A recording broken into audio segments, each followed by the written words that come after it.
Hello and welcome into the Mountain Digital Studios once again for this edition of the Coaches Show with head coach Paul Koontz, the Preston Knights. And Coach, been an exciting week, 10 days for the Knights since we last met. A couple of big games, one of them at home against the Lincoln Cougars, which is always a team that comes in if they're on a down year.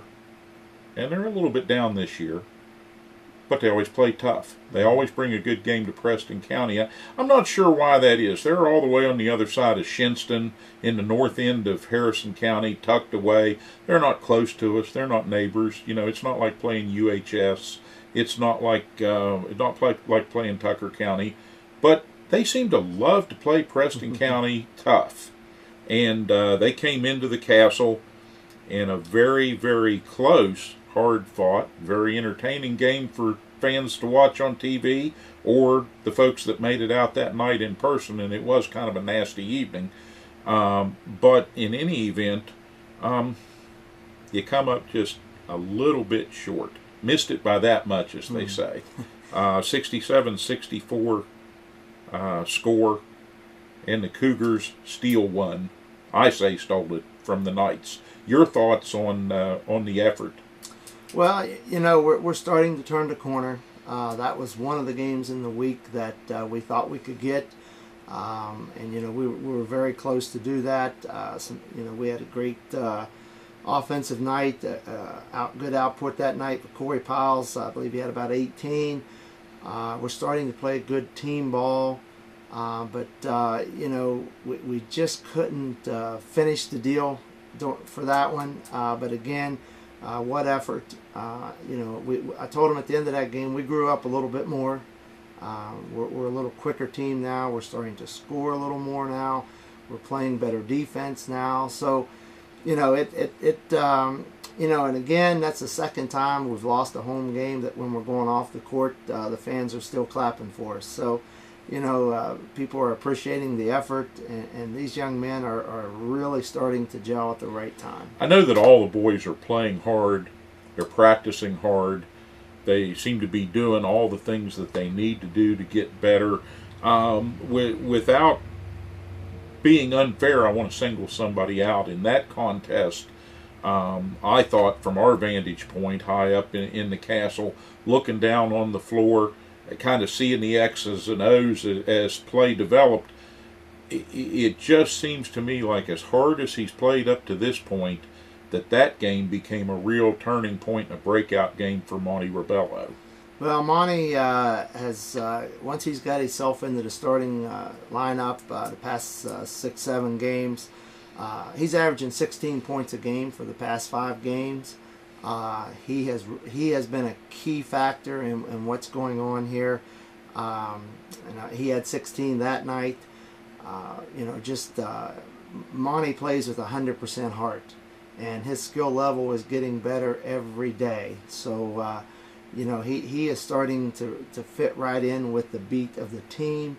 And sometimes it's hard for the rest of the team to catch up with the energy that he's putting out there. So, you know, he's just been a great injection into the lineup, and you know, he's taken on the role as a leader, and you know, Monty's going to have some great games ahead of him. Well, the leadership role especially, I know that's extremely important as you head toward the postseason, even more so going into next year, but we're not looking that far away yet. But should Monty be a basketball player next season for the Knights, and I believe he will be. I think he's having a good time and really enjoying it. At least he gives that appearance on the court. What great leadership he could provide for youngsters coming up in the program. And his enthusiasm, I think, is infectious. When he and Matt Allen are both on the floor, they just create havoc on defense. And they both go 100 miles an hour up and down the floor.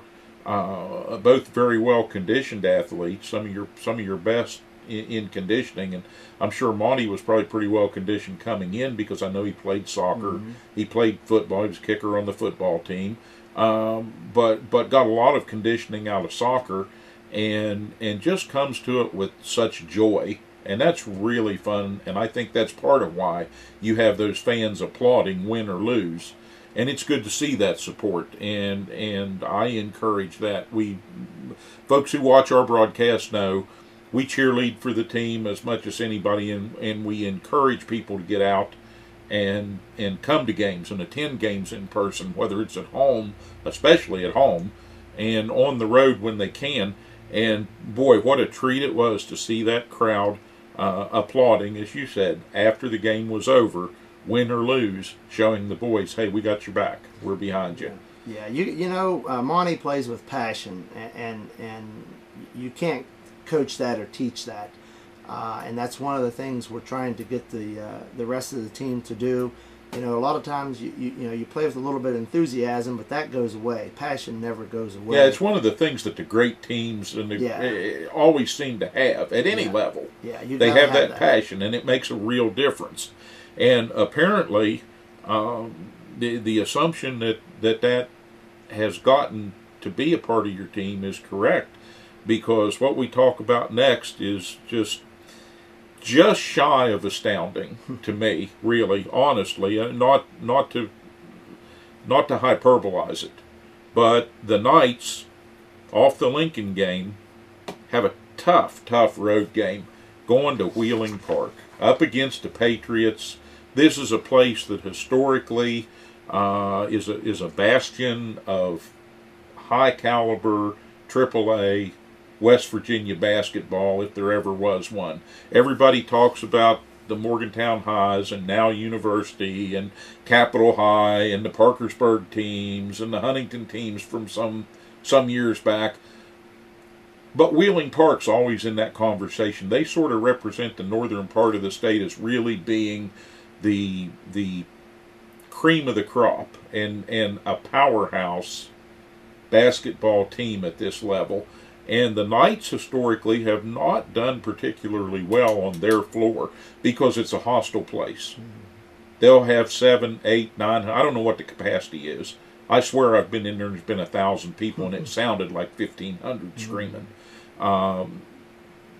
They go at it very, very hard, and they have a very, very solid program there.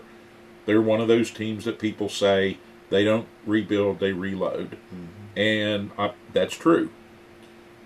You take this fledgling team that's beginning to learn how to play together and beginning to learn to have passion for the game, and you go to Wheeling and just almost flat pull off a miracle, Coach. A 64-60 overtime loss for the Knights. Take us through that one. Well, as heartbreaking as that loss was, we became a team last night. Go back last week a little bit with all the snow outs and so forth. We practiced one day, and we played Lincoln. So we haven't touched a basketball since last week. And here we are going up. Max Preps has Wheeling Park, the overall number 3 ranked team in the state of West Virginia. There's Parkersburg South, University, and Wheeling Park. And we go in there, and again, it was hostile. A lot of people there. It was their Hall of Fame night. We come out, and I sensed we were ready. We were very focused coming out. We had a good talk in the pregame, and we probably missed our first 10-15 shots. And we got down 10-0, and called a little timeout. And and I said, boys, it's time to relax and get things going here. I'm going to interject there. Is that getting to be the way it goes in the really good games? You come out, you're a little bit flat, and that timeout breaks the momentum for the other team and turns the tide, because that's exactly what you did at East Fairmont. And you beat the number 4 team in AA at East Fairmont when you weren't expected to do well, and nobody does well on their home court. Are the Preston Knights turning into a team that maybe a year from now we'll be saying, boy, those guys play okay at home, but they're really spoilers on the road? Well, what we've got to learn to do is sometimes in some of these games that we should have won, we kind of, and we're getting better at getting away from that, but we play to our competition. If we're playing a team that's not as great as Willing Park, we'll probably play to their level. You can't do that. You've got to play top level every night. But I think we were just, we hadn't touched the basketball for a few days, and it took us a while to get pumping. And I got this group not liking to lose. They wasn't happy in that timeout, and I sensed that, and I felt good about that as we kept them back out there. And that's one of the things, I'm starting to, we're going to go with this 5, 6, 7 guys because this is what we've come down to. You're stuck. You're out there. You're going to perform, and they're starting to respond. So, at the end of the first quarter, we're down 7. So we did okay, and then at halftime, we're still down 7. So we got some adjustments to make at halftime, but not a lot. We just need to start making some shots. And boy, did the defense get picked up in the third quarter. And we talked about this earlier. A team that's averaging 70-some points a game, we hold to 8 points in the third quarter. That's a phenomenal performance defensively for the Knights. Now, I don't, Wheeling Park, did they get a little cold? Did they get a little tentative? I don't know what happened there, but obviously the Preston Knight defense had to have something to do with it because you don't stop them in their own house from scoring points, and they usually score more each quarter, and it just builds on itself until they're running teams out the back door, and you're looking up going, what happened? Well, Jake Livengood probably blocked 10 shots. Really came alive. Monty out there on the point, we went with our 1-3-1 defense. Andrew and Corey just stepped up their defense, and again, Matt Allen up and down. Those 5 really put a solid third quarter together. But again, Jake gets in foul trouble, fouls out early fourth quarter, but had a big night. What did he score? Last night he scores 11 points, probably 10 block shots. Nick Smith comes in, and defensively we didn't drop that much at all. So we kept the pressure on. Andrew Lance had a big night. Once he got going, he missed a few shots there earlier. But Andrew and Corey have picked it up with Monty averaging 16 the last 5 or 6 games. Andrew and Corey's actually averaging 18 the last 4 games. Andrew's averaging 17. Jake's averaging 15 for the season. They're starting to be consistent for us. Matt Allen come over and told me, I said, how's the pressure? He said, it's tough, but we've had tougher. He said, I'm good. And he kind of got hit in the head there a little bit on a play in the fourth quarter. John Noah Lockery comes off the bench, right in the mix, didn't miss a beat. I got 2 starters on the bench in the fourth quarter, and I got Nick and John out there with the other 3, and we're just battling.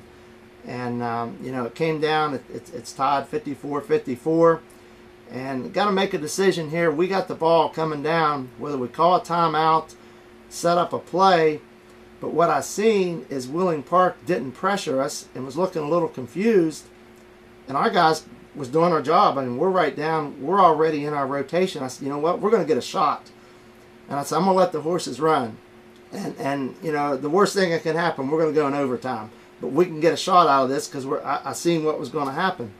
We got the shot, come up short, but that's okay. We go in overtime. And, I don't know when the last time Preston High went into an overtime with a team, let alone at Willing Park or with that caliber team. So, absolutely. A small victory right there. And then in the fourth, or the overtime, we back and forth a little bit. They're up 62-60. We called the timeout. We set a play this time. We just, it didn't work for us.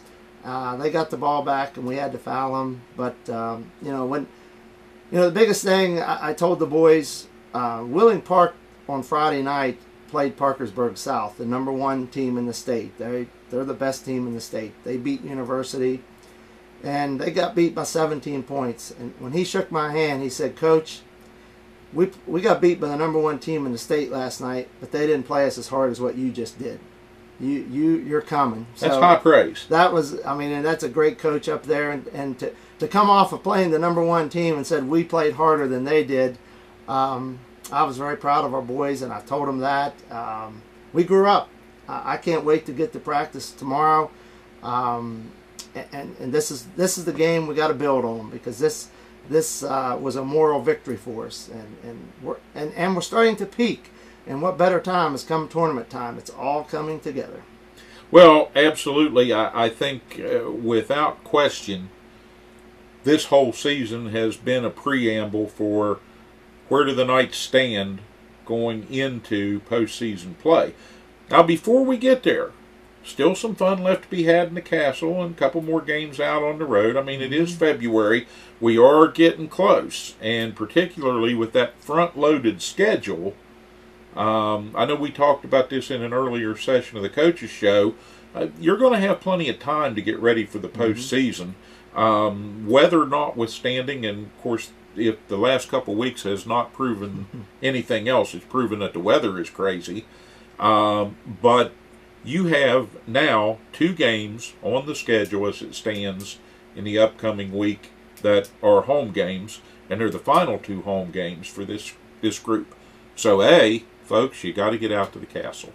You got to get out there, show this team some support and some love.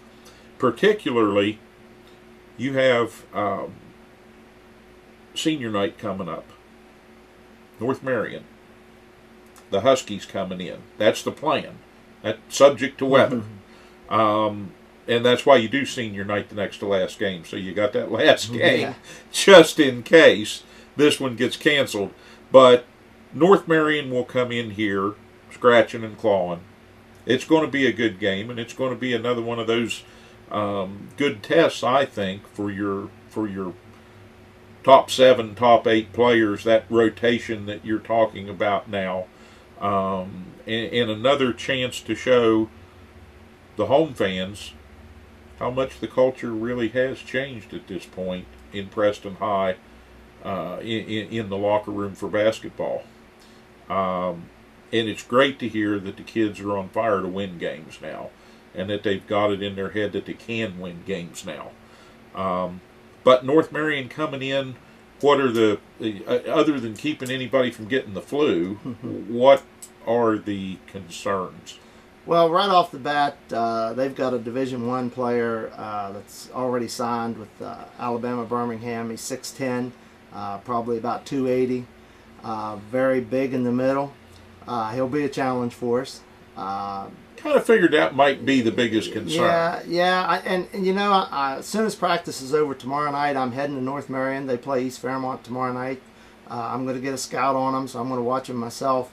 You know, we'll figure out what to do with him, but we can't put 100% concern against him. You know, if we take care of the other teams, he's going to get his 15, 25 points. You know, we got to contain those other 4 as well. So, you know, we'll come up with a good game plan. I mean, you know, you know, they've been beat. You know, they've lost 5 or 6 games. You know, they've been kind of up and down. They kind of go as he goes, but you know, we're definitely going to do our best to contend with him, and you know, give it our best shot. But you know, I think if we can contain him, keep him under 20, and play great defense on the others, you know, and then we come out and continue to give the effort and continue to play with passion, and I don't expect anything less. I mean, this group now, and that's been one of the key things I've tried to instill. Don't like to lose, and they're starting not to like that. That's always sort of been the thing I've wondered, and certainly no coaching experience or desire to have coaching experience on my part, but I always wondered if coaches don't just look at players and say, you showed me what you can do, now you got to do it. I mean, but it's not as easy as just telling them that, I know. It would be nice if it were. Wednesday night, a big night. Hopefully you get 2 good full evenings of practice that you can put in prior to that contest, and be ready to handle North Marion in the castle, because then 2 nights later you've got another big contest, and the Friday contest will be Buchanan Upshur. Very, very important from a standpoint of conference standings, Very important, because that one on paper, Coach, looks like not just one of those games that you could win or you should win, but as you get ready for the season to wind down, that looks like a game that you really must win. It is. The winner of this game is going to the winner of this game is going to be in third place in our section. That means we'll play the second place team, which is right now going to be Morgantown. We lose that game, we're up against University High. We'll take the chips. We're not going to be afraid to play anybody.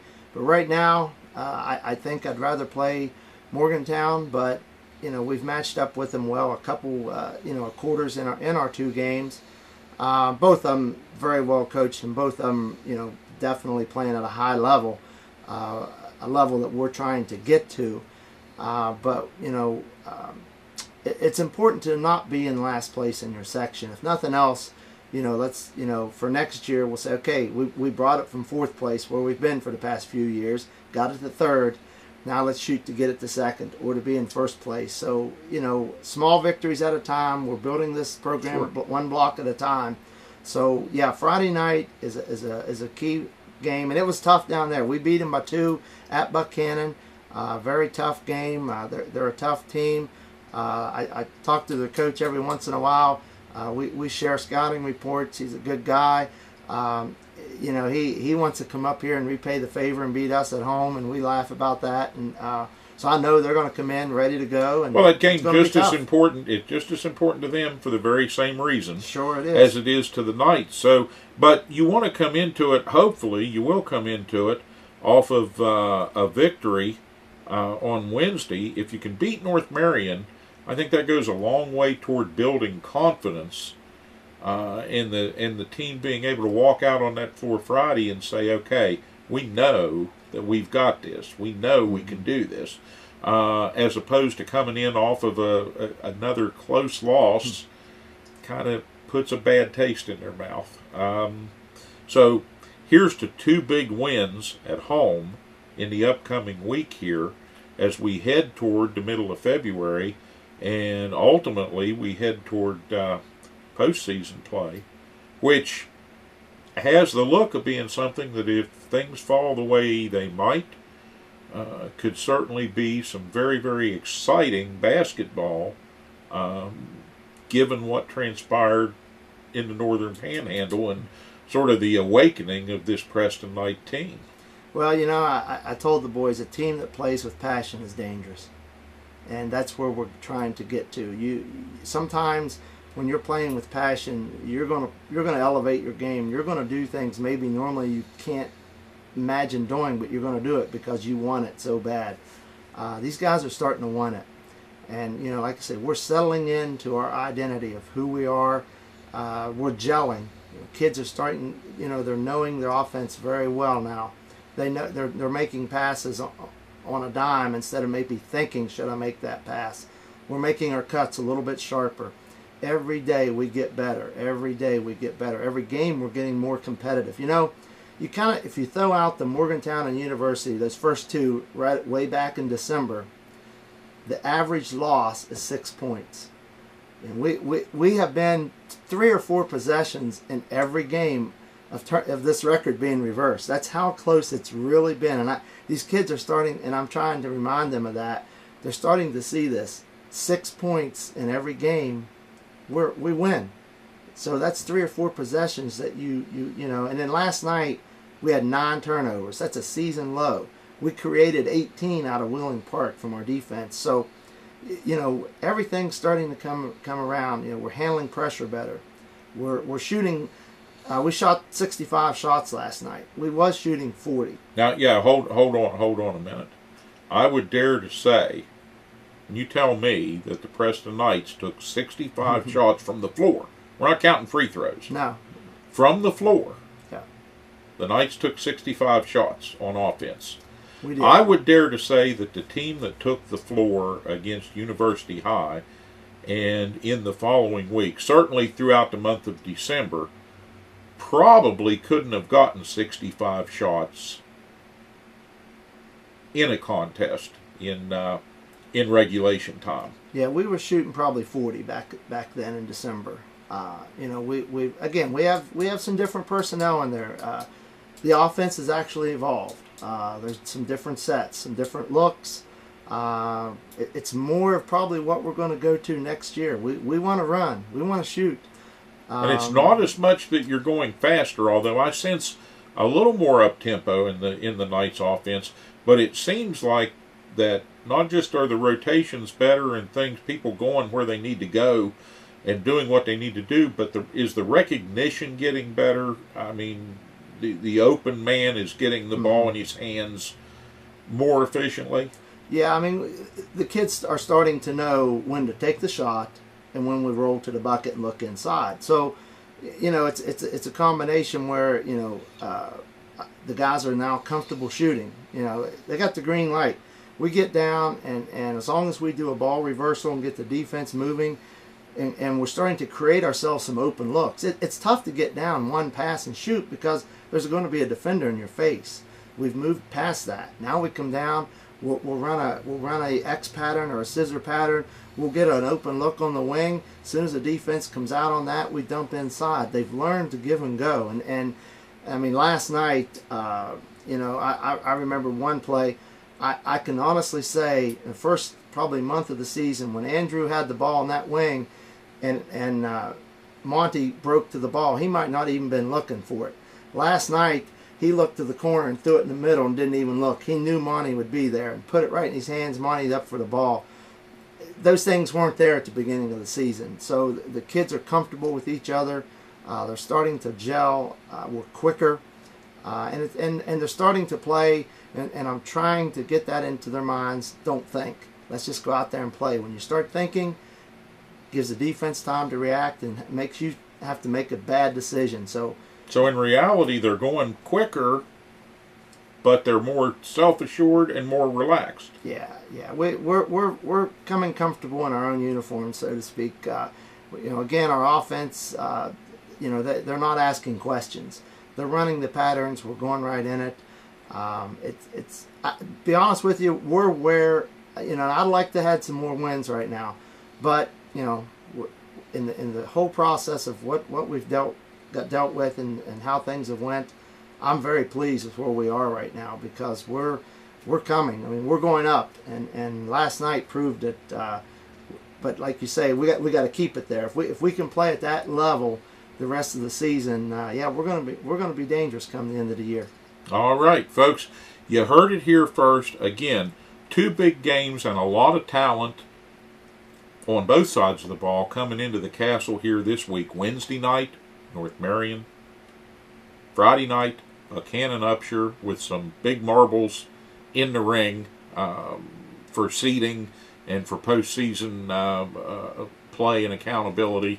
So let's get out, support the Preston Knights at home, get ready to follow them into the postseason, get ready to congratulate them because I think they're going to do a couple of surprising things here before the year is out.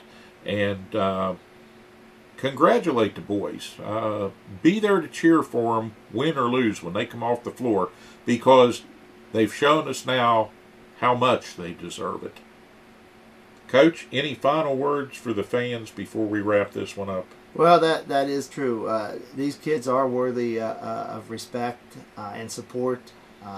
They've endured a lot, and where we're at right now shows there is passion there for the game from this core group, and it's coming. Get out there Wednesday night and Friday night. It's the last 2 home games, and we still have some tough road games. We're at Robert C. Byrd. Then we got to go to, in 2 weeks, we got to go play the #1 overall. Everybody says Fairmont Senior is the best team in the state. They're the only undefeated major team in the state. And University in the same week. So we started with a hurricane, Morgantown University. Last week of our season, Fairmont Senior University. And you know what? I was a little apprehensive about how we started.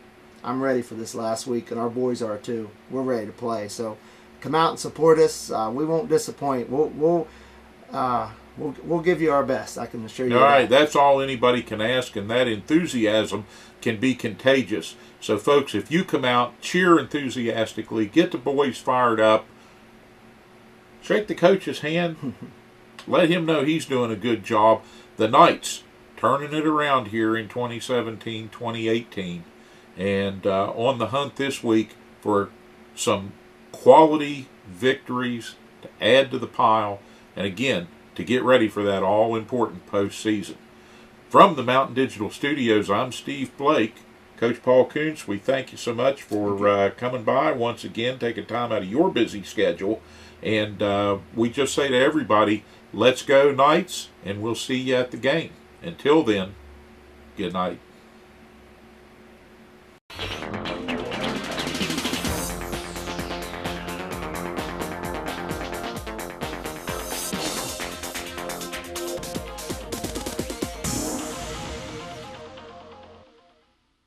Happy New Year! Kent and Melissa with Delano's Furniture and Mattress. Celebrate the new year with us by saving big on our double-sided made in West Virginia mattress sets. Yesterday's quality meets today's technology. A mattress you can flip. It'll last you year after year. Come experience the Delano's difference. The Delano's difference. The Delano's difference. We also have adjustable beds.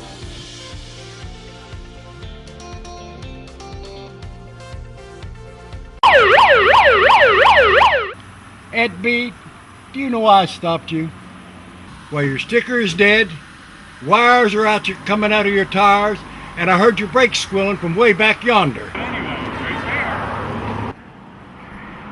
You need to get to the tire ladies, get in alignment, get the brakes put on this thing, get it inspected, and while you're there, you might as well get your oil changed. And if you don't, next time I see you, you're getting a ticket. Barney, put that bullet away. Rainbow Tire, the tire lady takes care of me. Brown's Mill Grocery invites you to stop by for anything you might need. If you're looking for a quick bite, Brown's Mill has buffet-style pizza, fresh subs, and cold drinks. Fill up your tank and your car's tank, too, with quality gasoline. Snacks, cold drinks, gasoline, anything you might need, you'll find at Brown's Mill Grocery. Brown's Mill Grocery at the corner of the Dogtown Road and Route 92. We look forward to seeing you soon at Brown's Mill Grocery. Become part of the family at Preston Family Pharmacy. It's not just their name, it's their philosophy. They treat you like family. Whether you've just left the hospital or a routine checkup, make Preston Family Pharmacy your neighborhood pharmacy your next stop. The friendly professional staff at Preston Family Pharmacy will make sure that you get the time and attention you deserve for all your pharmacy needs. Preston Family Pharmacy is currently accepting all patients. Preston Family Pharmacy, Route 7 across from Walmart, Kingwood. They'll take care of you like family. From humble beginnings, Stone Paving has emerged as one of the premier paving companies in the region. Stone Paving has been doing business for nearly 20 years and provides asphalt paving services to residential, commercial, and highway customers. They're pre-qualified with the West Virginia Department of Highways and have a history of meeting the most demanding schedules. Stone Paving has equipment and personnel that can complete any project, and they're committed to providing quality service at a competitive price. When you're planning your next project, call Stone Paving.